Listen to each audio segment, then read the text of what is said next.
ইনকালাব মঞ্চের নেতা জনাব ওসমান হাদি, তাকে গুলি করা হয়েছে, তার উপরে গুলিবর্ষণ করা হয়েছে। আমরা কিছুদিন আগে দেখেছি চট্টগ্রামে একইভাবে আমাদের আরেক প্রার্থীকে গুলি করা হয়েছিল।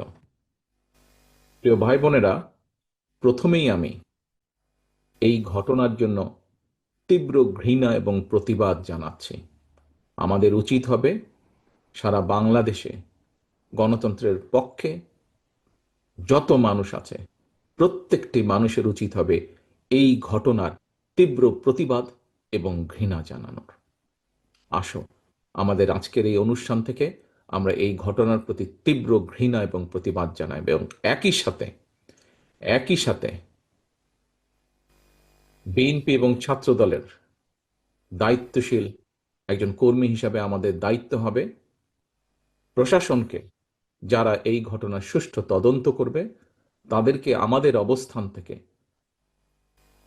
সহযোগিতা করার কোনো স্কোপ সুযোগ যদি থাকে আমরা আমাদের সর্বোচ্চ সহযোগিতা করব, যাতে করে তারা প্রকৃত যে দোষী ব্যক্তি তাদেরকে খুঁজে বের করে দেশের আইন অনুযায়ী তাদেরকে শাস্তি প্রদান করতে পারে।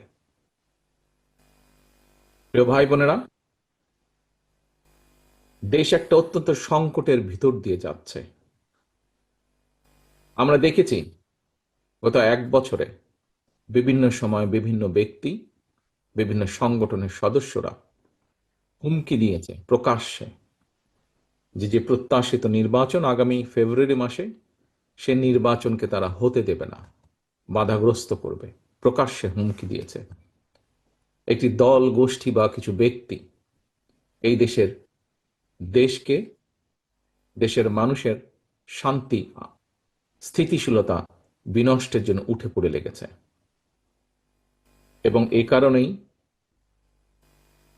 বাংলাদেশ জাতীয়তাবাদী দল এবং একই সাথে যারা বাংলাদেশের অস্তিত্বে, স্বাধীনতা, সার্বভৌমত্বে বিশ্বাস করেন, দল ছোট বড় বিষয় না, যারা বাংলাদেশি জাতীয়তাবাদের অস্তিত্বে, বাংলাদেশের অস্তিত্বে বিশ্বাস করে, সবার আগে বাংলাদেশ, এই নীতিতে যারা বিশ্বাস করে, আমাদের প্রত্যেকটি দল, প্রত্যেকটি নেতা, প্রত্যেকটি কর্মী, প্রত্যেকটি মানুষকে আজ অতীতের যে কোনো সময় থেকে সবচাইতে বেশি ঐক্যবদ্ধ হতে হবে।